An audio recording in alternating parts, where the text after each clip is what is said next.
many calories is that? No response yet from Burger King. No response from Burger King. So, Paul, we're still trying to figure that one out. How do you eat it, though? Did you see how tall that was stacked? I don't know. Can you do that?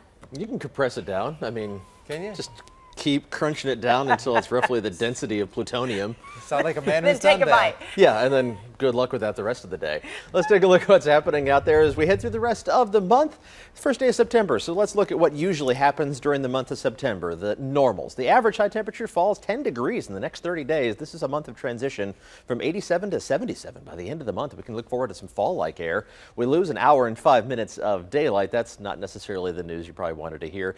The clock change doesn't happen until the first weekend of November, so that's not anytime soon. September, here's some good news, is our least likely tornado month, statistically speaking. But again, climate, which is all this information, that's what typically happens. That's your personality. Weather is your mood. So weather can fluctuate on a day-to-day basis, even when climate gives us an idea of what to kind of expect. Looking outside this morning, you can expect a little bit of patchy dense fog in eastern Middle Tennessee, but things are looking pretty good right now from Westside Elementary School.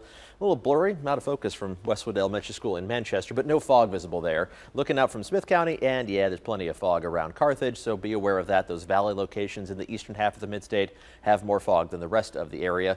Skies brightening over downtown Nashville. A little bit of fog in the distance, but it's not thick enough to cause any issues for the morning commute around Metro Nashville. As we head through the rest of the day, we're going to see warmer and warmer temperatures as the sun comes up and gets rid of that fog. The sun's energy initially is going to go into burning off the fog, though, rather than warming up the air.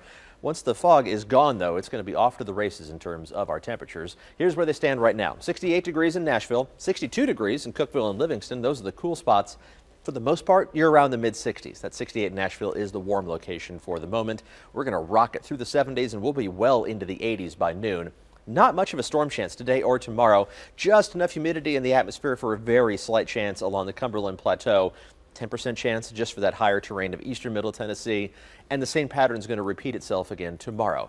Slightly hotter, though, tomorrow. Warmer in the morning, starting off around 70, and then climbing farther into the 90s for high temperatures tomorrow afternoon.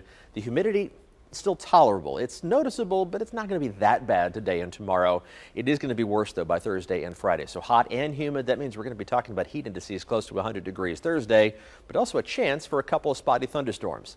Only going with a 20% chance for both Thursday and Friday. I don't think it's going to have much of a complicating effect on any of the outdoor stuff going on around Nashville Thursday evening. Got Live on the Green, got the Titans last preseason game, Vandy's football opener, and we also have the Sounds home finale. So a lot of stuff going on Thursday. Friday evening kicks off the Labor Day weekend. I don't think we're going to have too many complications from showers or thunderstorms for Friday. Saturday, Sunday, Monday might be a different story. Partly cloudy, warming up. Noon today, we'll be at 87 degrees, climbing up to just above 90 for highs this afternoon. Hot, but not too humid. You'll be able to notice the mugginess, but it's not going to be dreadful, at least not yet. Mid-80s by 7 o'clock this evening, warm, and then temperatures will only drop down to around 70 for overnight lows tonight. Farther into the 90s tomorrow. The hottest days will be Thursday and Friday. That's when we'll have to worry about the heat index a little bit. Spotty storms over the Labor Day weekend. Not a washout, but we'll keep an eye on those rain chances as the weekend gets a little bit closer. Melanie? All right, thanks, Paul. We just picked up on an accident on